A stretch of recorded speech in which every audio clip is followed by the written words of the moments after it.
नमस्कार. गोष्ट आहे एका जाहिरातीची किंवा जाहिरातीमधली.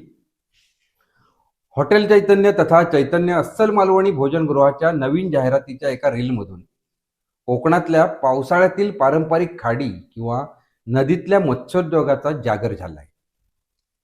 या जाहिरातीत पावसाळा सुरू झालाय म्हणून चैतन्यचे दोन पाककला सहकारी म्हणजे कर्मचारी त्यांच्या बॅगा भरून गावी निघायच्या बेतात असताना चैतन्याच्या प्रमुख शेफ आणि मालकीणबाई सुरेखा वाळके त्यांना जे काही सांगतात ते म्हणजे ही जाहिरात आहे. आता वरवर पाहताना व्यावसायिक असणारे हे रील कोकणातल्या सक्षम पावसाळी जेवण संस्कृतीचा देखील जागर करणारं ठरत आहे. पावसाळ्यात किनारपट्टीचे मच्छीमार बांधव हे दारात होडी, अंगात शक्ती, डोक्यात युक्ती आणि घरात जाळी असणं असे सगळं सामान असून देखील त्यांचा सर्वस्वदाता म्हणजे अरबी समुद्रापासून ते दुरावलेले असतात. त्यांच्यासाठी मासा आणि मासेमारी हे जीवन आणि जेवण यांच्या चवीसोबत सर्वांगीण पोषणाचेही अत्यावश्यक घटक असतात. पावसाळा सुरू झाल्यानंतर समुद्रकिनारा रौद्र लाटांनी भरतो, त्यामुळे शारीरिक हालचालींची कामं किंवा कार्य आणि हाताबोटातली कारक कौशल्य यांना विराम मिळतो. अशा वेळी मच्छीमार बांधवांच्या सदैव सळसळत्या रक्ताला स्वस्थ बसणे हे खरं तर अशक्यप्राय असतं. पावसाळ्यातली खाडीतली मासेमारी ही पावसाळ्यात तुलनात्मक कमी जोखमीची असते.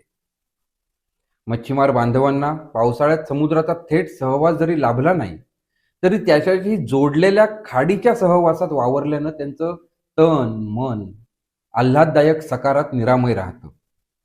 सोबतच रोजच्या जेवणासाठी मत्स्याहाराची सोय आणि अधिकचे मासे मिळाले की थोडाफार रोजगार सुद्धा उपलब्ध होतो आणि आनंद सुद्धा होतो.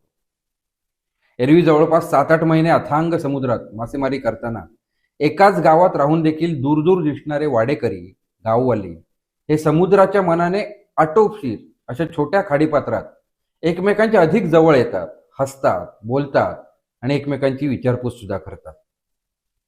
शरीर, मन आणि मासेमारीची साधनं याची तंदुरुस्ती देखील राखली जाते. समुद्रातल्या मासेमारी इतकी दगदग, धकधक आणि जोखीम नसल्यामुळे बुद्धीचं चिंतन आणि थोडा फावल्या वेळाचाही आनंद मिळतो.